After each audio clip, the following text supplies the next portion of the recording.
All right.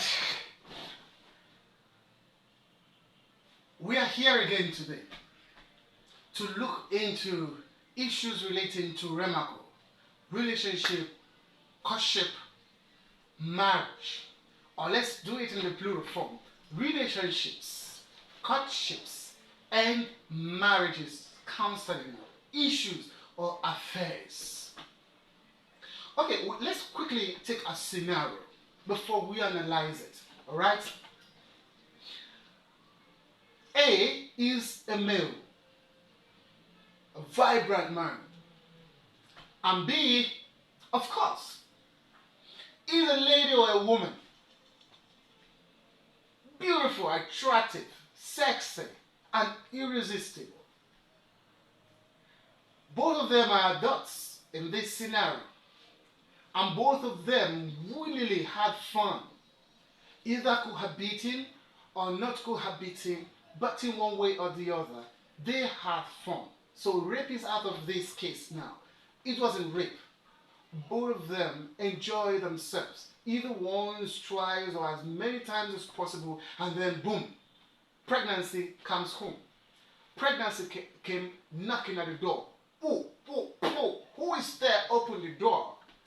And maybe it could have happened once and no abortion, or maybe even more than once. So we have maybe one child or two children or three or more. But the most important thing in this scenario is one, okay, let's look at the factors here. It was not rape. It means that both parties willingly involved or indulged in it. Two, both of them are adults. So there is no underage here. Both of them are at least 18 years of age. So by law, you cannot even make any criminal allegation. And probably, maybe both of them were cohabiting or not. But what we have to get there is there was no rape. And both of them are adults, right? And so, and then pregnancy arrives. Either the child comes, or maybe it happened more than once and children are involved. And then another factor we have to look at is that, yes, the guy is not denying fatherhood. Because if a man denies fatherhood, then we can't be talking about what we're about to talk about now. And then another factor is that they are not married, either traditionally or in the legal way. No form of marriage. The guy hadn't gone for introduction, hadn't gone to pay bride price, nothing. No customary marriage and no legal marriage. No court, no church, no mosque, nothing. Alright? And so here is the issue. In most parts of Nigeria,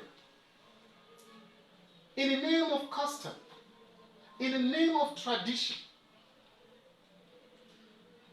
the people and the lady, in most cases, are head bent that the father to a child or the father to children born out of wedlock cannot claim fatherhood because he hasn't paid bride price. He hasn't married the lady in any way. And so because of that, the man cannot claim fatherhood or cannot claim rights over the child or the children. Interesting, right? It's so rampant in some African countries.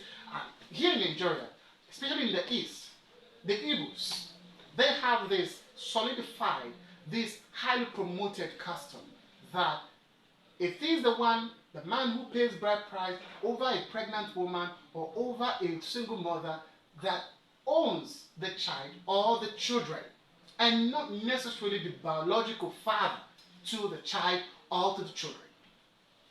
Why?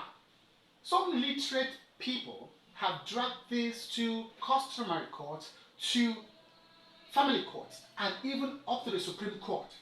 And the Court of Justice have really at different levels described this custom, this tradition, this populous practice as inhumane. Yes, it must be inhumane, of course. What do you expect? Ungodly. Yes, it must be ungodly. because that is not found anywhere in the Bible. And though I'm not a Muslim, but I want to believe strongly that it's not found also in the Quran, in the Holy Quran. The courts have also gone as far as saying that it is discriminatory, it is unsensational, it is atavistic, it is barbaric, it is evil, it is crass, it is crude, it is unlawful. Wow, so many adjectives there. It is unacceptable. It is provocative. Yes, because it will put the man whose sperm have come into play, to provocation. You mean my own child? That another man has to inherit the child even while I'm still alive. And imagine a child growing up and saying, because my real father didn't pay my mother's bride price, so he cannot be my real father. Have you ever seen that? No. So the courts of law must be right. And there are also some other strategies that these people use, the women, the ladies use, by first saying, oh, the children don't belong to this man. Of course, DNA is always there. DNA has always performed the miracle. In as much as you are the father, in as much as also you accept responsibility, you accept fatherhood, you accept the children, boom, tradition stops you, but the law does not stop you. And any practice, any tradition, any custom, any religion that works against the law, the dictate of the law, the pronouncement of the law, is weak, is ungodly, is evil, is intolerable, is unacceptable. Therefore, forget about going visiting tradition. If they are very head-bent, some of these people will even deny you taking care of these children. They don't want to take anything from you. Some of them would have been married to other men. The worst case is that the children even start bearing the surname of their stepfathers. The law have rebuked this, disowned it, abused the practice and said, no, it cannot exist. But despite that, it is still so rampant because most people do not have what it takes. Those people do not have the information. Those people do not have access to the justice system. Maybe they don't have the money, or they have phobia, or they just believe that even when they go to the justice system will still protect their tradition. No. And that's why we are here, to enlighten the society, to enlighten the community about so many practices about relationships, courtships, and marriages that shouldn't be. If the lady refuses you to take care of the children, if the lady refuses you access, if the lady refuses you fatherhood, if her people should gather support around her, do not be afraid. Just seek legal redress, because there's a common law. Customary law may not be used on your case because you didn't marry the lady traditionally, and you may not go to the family court. But even if you go to the family court, what will be used to address your claim and to give you your deserved rights will be what is called common law. Go for your child. A father to a child remains his or her father. No tradition can rob you of these rights. Your fundamental human rights will be protected by the law court. Do we have access to your child? And even when the child is of age, the child will still come to you with or without bride price. This, of course, you should stand by.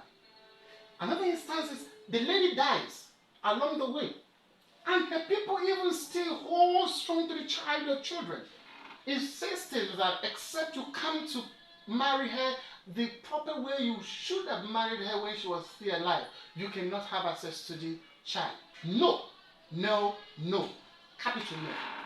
Go and protect your rights, because these practices are wrong. At the end of this video, I'm going to leave you with a link, just one link. One of these media links that projected one of these court judgments. There are so many of them online. There's so many of them you can have access to. Speak to a lawyer. It may not be as expensive as you're talking about. There are also other NGOs that can stand in between for you, that can help you to secure your right. Go for your child, because the child rightfully belong to you. Thank you and see you in the next video. Continue to like this channel. Continue to follow. Continue to comment on our postings, because we're sure to continue to expose you to more facts about life, more facts about relationship, more facts about courtship, more facts about marriages. Continue to also share it so that more people will learn. We want to reach as more people, as many people as possible. Thank you for always being with us. We'll continue to dish you with many, many more enlightening information. See you in the next video. Thank you.